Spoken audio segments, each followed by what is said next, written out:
Chapter 1. Unreliable Predictions. The Varys household's second bedroom looks as though it belongs to two very different people, or perhaps one person and one rampaging Tauros. The floor is littered with clothes. Used socks lie in unmatched pairs beside shoes, and half the chairs and bedposts have shirts or jackets hanging on them. The walls are completely obscured by maps, charts, and detailed pictures of Pokémon biology and life cycles, most with writing scribbled on them in a tight, efficient script. The small cabinet beside the bed is overflowing with books and notepads, some spilled off onto the floor beside it. Amidst this carnage, certain areas are pristine. Bookshelves line the walls, each filled with textbooks and novels that are all alphabetically organized. The work desk is completely clear of clutter, keyboard and mouse neatly placed an arm's distance from each other. The wires and cables are carefully zip-tied and braced along the wall and desk. A can of sharpened pencils and capped pens sits against the wall, and a notebook rests beside it, open to a crisp, empty white page. On the bed lies a boy, one leg and arm hanging over its side. On the wall above him, there's a calendar open to June. Most of the boxes in the first half have notes written in them. One by one, X's are drawn through each, right up to the highlighted square in the middle. Afterward, the squares of the calendar are blank. Today's the day after which all earlier predictions cease. As sunlight slowly fills the room through the drawn shades, a colorful alarm shaped like a chateau suddenly whirs to life. The lid over its round eyes slide open, it raises its head, and its beak yawns wide to emit ka-ka-ka-ka-ka-ka-ka-ka-ka-cow. The boy flails against the covers, sitting up and blinking through gummy eyes. He looks at the time and groans. It's only 7. Ka-ka-ka-ka-ka-ka-ka-ka-cow. He buries his face in his pillow, right hand taking a second one to cover his head. His left swipes in the direction of the sound, seeking the snooze button, but finding only air. Ka-ka-ka-ka-ka-ka-ka-ka-cow. The boy takes the pillow off his head and swings it down at the alarm. The tip of the pillow brushes the chateau's beak, but the alarm is perched precariously on the end of the nightstand just out of reach, as if whoever decided where to place it had done so after measuring the length of the boy's arm and a pillow. Ka-ka-ka-ka-ka-ka-ka-ka-cow. He bolts back up with a scowl and staggers out of bed just long enough to hit the button and slump back onto the mattress. He sighs as his eyes slip closed. Hey, future Red, you awake? And then snap open. Remember yet? The mechanical chatot asks in a young boy's voice. You predicted having trouble sleeping last night. Your last night, that is, not mine. And set the alarm to be extra annoying just in case you're unusually tired, since you can't afford to oversleep today. That does sound like something he would do, yes. Memories begin to seep through the cobwebs around his mind, and Red lowers the pillow and rubs at the gunk in his eyes so he could look at the calendar. Well, if you're listening to this, you're probably up now, but if not. Red scrambles for the alarm. Too late. Ka-ka-ka-ka-ka-ka-ka-ka-ka-ka-ka-ka. Red slams the pillow down on the chateau with a muffled bang that knocks it to the floor. But he's grinning. He remembers now. Today's the day. With a rush of energy, Red turns the alarm off properly and sets it back on the dresser, then stumbles to the bathroom to shower, the initial blast of cold water waking him the rest of the way. He brushes his teeth with one hand while washing his hair with the other, then dries up and opens his closet, where his traveling clothes are laid out carefully separate from the rest. Stain-resistant, reinforced thread with protective mesh underwire, form-fitting but light enough not to hamper movement. He pulls on the black shirt, red and white jacket, and denim pants, then opens the box of new, but broken-in, hiking shoes. Only after he's fully clothed does he permit himself to look at the clock, which reads 7:32 a.m. Red slumps. The lab doesn't open until 8. He checks his phone and sees no messages or missed calls. Foot tapping with impatient energy, he decides to make breakfast to burn a half hour. He goes downstairs to the kitchen and begins preparing food. When the eggs start sizzling, he hears his mom's door open upstairs, and then feet treading down to join him. Morning, Red. Morning, Mom. She kisses his head and goes to the fridge. Your alarm was unusually insistent today. Red grins. Yeah, sorry. I set some fail-safes. Mm-hmm. She pulls some milk out of the fridge, a winking cartoon Miltank on the cover. Any word from Blue or Professor Oak? No. Red slides some bread into the toaster, then turns the stove off and lifts the eggs onto a plate. When he asked his mother to teach him how to cook last year, it was harder to reach the stove without standing on a stepping stool, but now he feels comfortable in the kitchen. A year ago, he and Blue spent an afternoon imagining all the worst situations they might find themselves in on their journey. And while most weren't particularly likely or easy to prepare for, the thought of losing all their food while in the wilderness led to them asking Red's mom to teach them how to cook. He said he would call when it's ready. Good then, at least we'll have the morning together. She smiles. Red was actually thinking of bolting down his breakfast and heading to Blue's for last-minute coordination, but he shoves down his impatience and smiles back at her. His mother did her best to hide her worry over the past year, but he saw it all the same. Overly affectionate words, prolonged hugs, and above all a haunted gaze he only ever picked up in his periphery, when she thought he was too absorbed in his work to notice. He knew at those moments she was thinking of his father, and worrying that she would lose him too. So he sets the table and puts out their breakfast, then eats with deliberate slowness. They make small talk, while under the table Red's foot bounces, bounces, bounces, and his gaze flicks to the clock again and again to track the glacial sweep of its hands. He's buttering his third piece of toast when the house phone rings, and he surges out of his chair with a shout of, "I'll get it," as he runs to the wall mount. His heart leaps as he sees the lab's public number on the ID. Hello? Hi? The man on phone seems startled, and Red takes a deep breath to calm himself. Is this the Varys residence? Yes, Red says, speaking slowly as iron bands tighten around his chest. This is Red. How may I help you? Oh, good morning, Red. I didn't recognize you there. Professor Oak would like you to come down at your earliest convent. I'm on my way. Red slams the phone onto its cradle. It's ready, he yells to his mom as he runs upstairs, food forgotten. On top of his dresser sits a large backpack, stuffed with everything from clothing to snack bars, carefully weighed to ensure he could jog with it at length without tiring. He had packed and repacked it the night before in preparation, but after having trouble sleeping, he pulled the Kanto map out to study by lamplight, then a list of species types, then a half a dozen other things, until inevitably half the bag's smaller side pockets were spread over his nightstand. He quickly repacks everything, then slings it over his shoulder and goes to the door. He stops halfway out and looks back. Red examines his books, his video games, his old toys, knowing it might be months at least before he sees any of it again. His gaze falls on his calendar, with all its empty squares ahead. Red smiles and closes the door firmly behind him. His mom is standing by the front door when he goes downstairs. He slows and stands before her, only having to lift his chin a little to meet her gaze. Got everything? There's a slight hitch to her throat, there then gone, and suddenly Red's throat feels clogged. Don't cry. I think so. You'll call when you get to Viridian? Of course. And every night after. Red shifts his weight. Yeah. If you need any more underwear, Mom. He puts his hand on the doorknob, and she covers it with hers. Forgetting something? She pulls his hat off the wall hook behind her and fits it snug over his dark hair. There. Now you look ready for anything.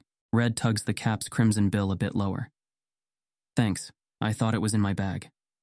He reaches for the door again, pauses, and then he hugs her nearly as tight as she hugs him. Be careful, Red, she whispers. I will, Mom. By the time he reaches Pallet Town's main street, Red's eyes are mostly dry, and he's walking with eager anticipation. The Pallet Lab becomes visible soon after, and upon turning onto its avenue, he sees a familiar figure in a dark blue shirt and khakis on the other side of the street. Blue. He waits for a car to pass and jogs across to join his childhood friend, whose own backpack bulges with its contents. What are you doing here? I thought you'd already be at the lab with your grandpa. Nah, just woke up when they called. Blue Oak yawns, rubbing one eye. Couldn't sleep last night. Ended up watching league matches and working on my type chart till after midnight. Red suppresses a sigh, knowing he's not in a position to throw stones and accustomed by now to his friend's obsession with Pokémon battles. An obsession that's divided them more and more in the 2 years since Professor Oak noticed Red reading books far beyond his grade level and talked his mother into pulling him from school to apprentice at Palette Labs. At first, Red thought the growing distance between them was from jealousy on Blue's part, but his friend showed little interest in the scientific pursuits his grandfather and Red shared. It blew Red's mind when a researcher in Johto discovered that, despite Pokémon mothers only ever giving birth to their own species, even when mating with a different one, their children sometimes demonstrate powers unique to their fathers, proving that some genetic transfer does occur despite no other signs of hybridization. When he explained it to Blue, however, his friend wasn't interested in the implications that Pokémon gain intuitive understanding of any abilities they genetically acquire. Instead, Blue just began feverishly mapping out potential ability combinations to try for breeding competitive Pokémon. Worse than their drift in interests is Red's growing suspicion that the entire concept of Pokémon types, the bedrock upon which all Pokémon battle strategy is built, is majorly flawed. Let me see. Blue pulls out a square of folded paper and hands it to him. Red opens it and examines the handmade grid. On the top, from left to right, are 17 color-coded types.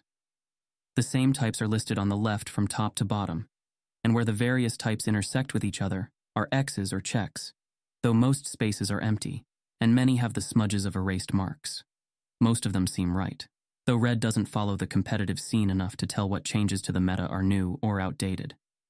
One change makes him curious. What's this? Red points to the erased checkmark where poison meets grass. You removed plant's weakness to poison? Yeah, I was watching matchups in the Indigo Regionals and started going back over a lot of the high-profile matches. In most cases, grass Pokémon were able to hold their own. Huh. Were you just looking at Indigo matches? That's where I'll be competing, so yeah. Red scratches his hair beneath his cap. Then your sample size might not have been big enough. Most of the plant Pokémon in Kanto that are competitive have adapted to become poisonous to survive better. Well, that's good enough for me. Red frowns. What if you come across a non-poisonous plant type from another region? Blue shakes his head. Theory versus practice, my friend. Doesn't matter if 1,000 grass Pokémon would lose to 1,000 poison if the ones I'm going to be fighting with are exceptions. Besides, I can recognize all the natives anyway. Well, if it's for more than quick reference, it should be accurate to the rule, not the exceptions. Red takes a pencil from his pocket. Here, just put the check mark back with an asterisk. Blue grabs the paper from him and stuffs it back in his pocket. Look, you do things your way. I'll do things mine, all right? Red rolls his eyes. Thankfully, Blue is smart enough to know the difference between anecdotal evidence and evidence from rigorous experimentation, but he still puts too much stock in observation versus theory. Sometimes all it takes is one carefully constructed and repeatable experiment to understand the truth behind 1,000 different disputing observations. They've argued about it often, but last month things came to a head when Blue declared that he'd rather learn from experience than trust what's in books, and that Red would waste his life reading rather than doing anything worth writing about. Red responded that maybe Blue was just too stupid to learn something until he had it beaten into him, and shortly after that, one of them had thrown the first punch. They didn't speak to each other for 2 weeks after Red's mom pulled them apart, which was about how long it took for his black eye, left to heal without medicine as punishment, to fade. It was only their coming adventure that put their fight behind them by unspoken consent, and Red doesn't want to risk ruining this special day by rehashing it. Instead, they cross a few more streets in silence until the lab is just a block away, and Red's excitement returns. Still no clue what we'll get? No, he's really sticking to it being a surprise, which has not been helpful for planning. You weren't able to find any hints? Red shakes his head. I really only deal with papers and reports. Once in a while I see some Pokémon we're experimenting with, but no records of all the ones there, and I rarely go to the ranch. They reach the plaza in front of the multi-story lab. The building is white and silver and glass, easily the biggest in Palette Town, and it never fails to impress upon Red how lucky he is to be working at the hub of Pokémon research in Kanto. When Professor Oak moved to Palette Town to set the lab up, it almost literally put the place on the map. Red's mother told him that by the time he and Blue were born, the town had grown twice as large as it was originally, and in the 11 years since then, Red has seen it grow twice as large again. They enter the air-conditioned lab and walk together through the entrance hall, where sketches and diagrams of Pokémon physiology are displayed along the walls. Red spots his favorite, a drawing of a dissected Bulbasaur that's hundreds of years old. The frail, carefully sealed parchment details how the plant material is rooted and merged with the reptilian body. It's the first historical evidence of someone attempting a naturalistic study of Pokémon, rather than the ubiquitous regard of them as supernatural and mythic creatures. It took 100 generations for the rest of civilization to catch up with the unknown researcher's perspective, to treat Pokémon as creatures that could be studied and understood, rather than just tamed by warriors and warlords seeking to keep their villages safe and expand their territory. A new perspective most honored by those like Samuel Oak, among the first generation of trainers dubbed Pokémon Professor. Red and Blue enter the office space and begin to pass a number of scientists that they wave to. Most of them are in their 20s or 30s and smile at the sight of the youngsters, knowing what they're here for. Good luck, Blue. Have fun, you two. Red, come see me after, I've got something for you. The two adolescents grin and wave as they walk through the labs, mutually picking up the pace as each other's excitement reignites their own.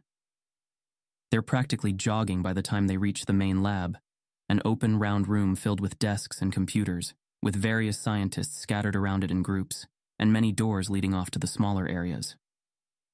Good morning, booms a voice at the center of the room. Professor Oak stands beside a table, Pokédex in one hand and a Pokeball in the other. While he spends most of his days indoors now, the old man's skin still holds a hint of the tan he carried most of his life, and though his hair is more silver than gray, his eyes sparkle with undiminished vitality and curiosity. His open white lab coat is heavy with various tools and electronic devices sticking out of its pockets. Hey, Gramps! Morning, Professor Oak. They run up to him as he puts the Pokeball down and slips the Pokédex into a pocket. Red can see 3 Pokeballs on the table, each with a colored symbol above the button: a green leaf, an orange flame, and a blue water drop. His foot begins to tap in place again as excitement fills his chest and limbs with energy. Professor Oak beams at them. You guys look great, filled with eagerness and prepared for anything. It almost makes me want to leave this all behind and come along. If I were 10 years younger. He sighs and claps his hands together. Well, time to pass on the torch. But first, an introduction. Leaf? A foreign girl with long brown hair stands up from the computer she was sitting at. Red was so focused on the Pokeballs he didn't even notice her. She's about his and Blue's age, and seems similarly prepared for travel. As she approaches, Red looks at the 3 Pokeballs again and blinks. You're coming with us? She smiles. Nice to meet you. Leaf, this is my grandson Blue, and one of my students Red. Boys, this is Leaf Juniper. She's the granddaughter of an old friend of mine from Unova, and she recently came here to study Kanto Pokémon. Red stares until Blue greets her, then mumbles his own after. He knows of Professor Juniper, of course, and that he has a daughter, Aurea, who also recently became a professor, but he didn't know he had a granddaughter. He never met someone from Unova before, and he hadn't expected to be setting out with anyone but Blue. I thought you only finished making 2 new prototypes, Professor, Red asks. He knows it's childish, but he doesn't want to have to share his. I have. Leaf's mother made her own Pokédex based on my last design, so she's trying to expand its listing for their international index. Professor Oak reaches into his white coat and pulls out 2 red slim computers. Red takes his reverently and opens the cover. A pair of touch screens greet him, one a home screen with a bunch of apps, the other a grayed-out index of all known Pokémon. The list calls to him, just begging to be filled with information. My latest design prototype, almost ready for mass production. I want you two to give it a field test by catching as many Pokémon as you can to add to our database, and here are the Pokémon you'll be using to start. Oak gestures to the 3 red and white spheres. It took me a while, but I got a hold of a Bulbasaur, Squirtle, and Charmander from the breeders. Yes. Red barely stops himself from pumping a fist into the air, and Blue cracks his knuckles in anticipation. Such rare and strong starting Pokémon had been almost beyond his hopes. They've been bred and raised to be among the most intelligent and obedient of their species, which will make training them easier than most wild Pokémon you catch, Professor Oak says as he picks up the leaf-imprinted Pokeball. Treat them well, train them properly, and they'll be your friends and protectors until their last breath. The professor holds the lens button on its front level with the lens on the front of Red's Pokédex, and to his delight, a Bulbasaur suddenly appears on the main screen, sleeping in the simulated environment the Pokeball creates for him. A lush, grassy clearing in the middle of a forest. Its name pops up at the top of the screen, and after a second of loading, Red sees the Pokemon's vital stats get listed. Height, weight, type, and more. Professor Oak moves the ball away from Red's Pokédex and does the same thing to Blue's and Leaf's. The video on Red's Pokédex freezes as soon as the lens is no longer aligned, and number 001 fills and colors Bulbasaur's name in green and purple. When you catch a new Pokémon, just hold it up to the lens like this, and the Pokédex will identify it and record whatever information it can. Your Pokédexes all have access to the sum total of knowledge we currently have about the various species, and it's up to you to catch as many Pokémon as possible to help us gather new information on them. The more you catch, even among the same species, the more data we have on them, so each capture you make has the potential to teach us more. Do your best to try to catch them all. Hard in his throat, Red begins to look over all the information the Pokédex has on Bulbasaur. Bulbasaur, seed Pokémon. It exists in a symbiotic relationship with a seed embedded in its back at birth, which sprouts and grows as it ages. The plant absorbs nutrients from Bulbasaur's body, while Bulbasaur can photosynthesize light through the plant's leaves. It can go for days without eating, as long as it has enough sunlight and water. And the plant can survive without sunlight, as long as Bulbasaur can find food. It goes on for several pages to describe all that has been learned about Bulbasaur's growth, mating habits, preferred environments, and more. After the professor finishes scanning Bulbasaur to each of their Pokédex, he does the same thing with Charmander and Squirtle. So, I'm going to give you all time to examine these Pokémon, then you'll get to choose which one you want. Red exchanges a look with Blue and Leaf. The Uneven smiles and gestures to the two boys. After you, I'm a guest here, and they're all new to me anyway. I have no preference. What about you, Red? Blue asked. Got a favorite? Red can only remember a handful of details about the rare Pokémon, and looks at the most recent entry. Squirtle, turtle Pokémon. Its shell is hard and smooth, providing great defense and allowing swift swimming beneath the water. Its skin absorbs moisture from the air to fill its water pouches, and when threatened, it can withdraw into its shell and shoot foam or water from its mouth in a powerful spray. It also has strong jaws for biting anything that gets too near. A pretty straightforward water type, then. He moves on to Charmander, lizard Pokémon.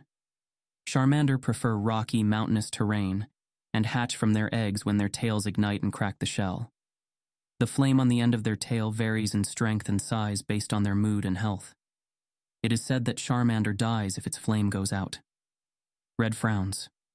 It is said, Professor, this entry on Charmander, it says that it dies if the flame on the end of its tail goes out. That can't be right, can it? Professor Oak shrugs. Based on what's been observed, that's the inference many have drawn. The professor had worded that rather oddly. But if the flame varies based on their health, wouldn't it be more logical to say that when they die, the fire goes out? More logical? Blue says. Who cares if it sounds more logical? He just said that it's been observed. But that's a fallacy of correlation and causation, Red says. Just because the two things happen at the same time doesn't mean one causes the other, or that we can tell which one causes which. Leaf surprises Red by nodding. It's like saying Pidove flock in city parks because people there feed them. But Pidove might be there anyway, even if no one feeds them, because the parks are where the insects and berries they would normally eat are. So maybe people feed Pidove in the parks because they like feeding Pidove, and that's where Pidove happened to be, because of the environment. Professor Oak examines the image of the Charmander sleeping in its artificial cave, tail flame lighting its surroundings. Well, Charmander won't go anywhere near water in quantities larger than a puddle, so short of forcing one to submerge, there's just no way to tell for sure.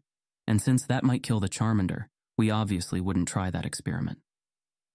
Of course not, but there has to be some other way of determining it. Red picks up the Charmander's Pokeball. Here's a worthy first mystery to take on.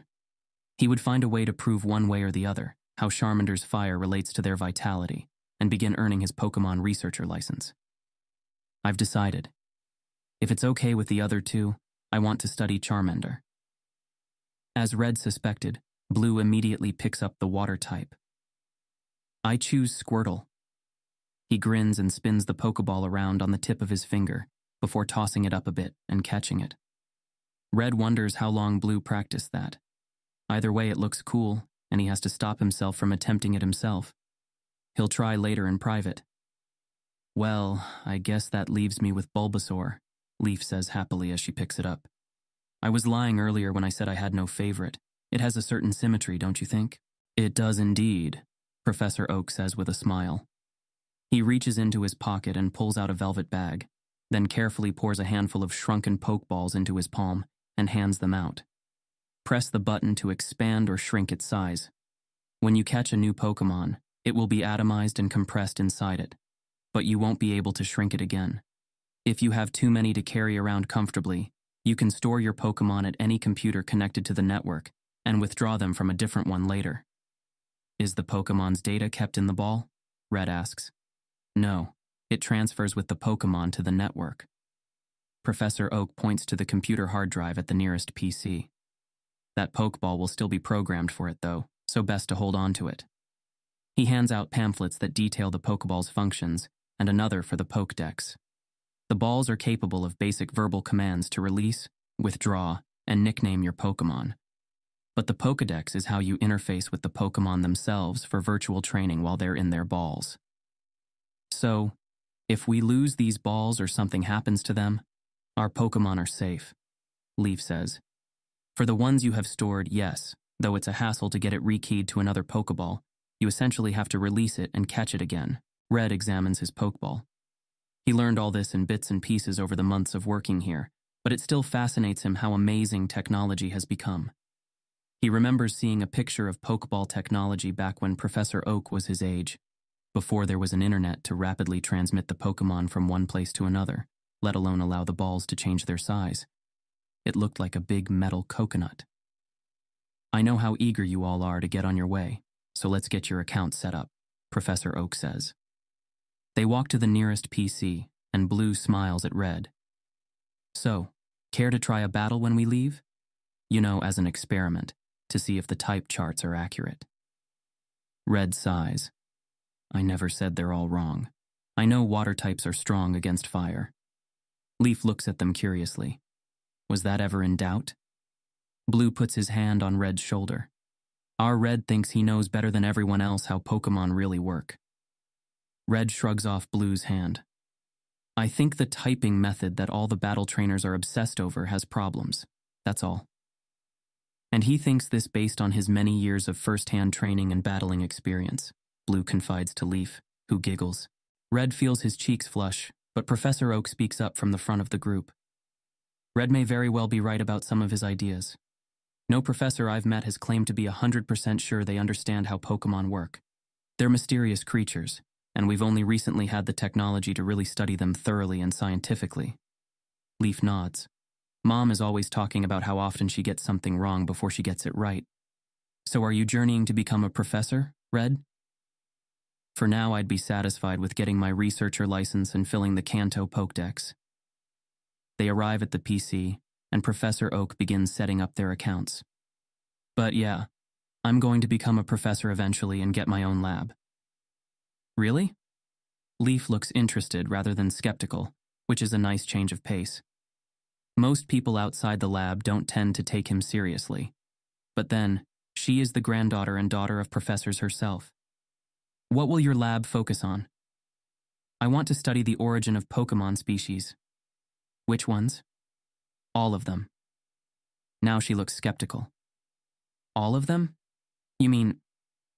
Red tries to ignore Blue's smirk.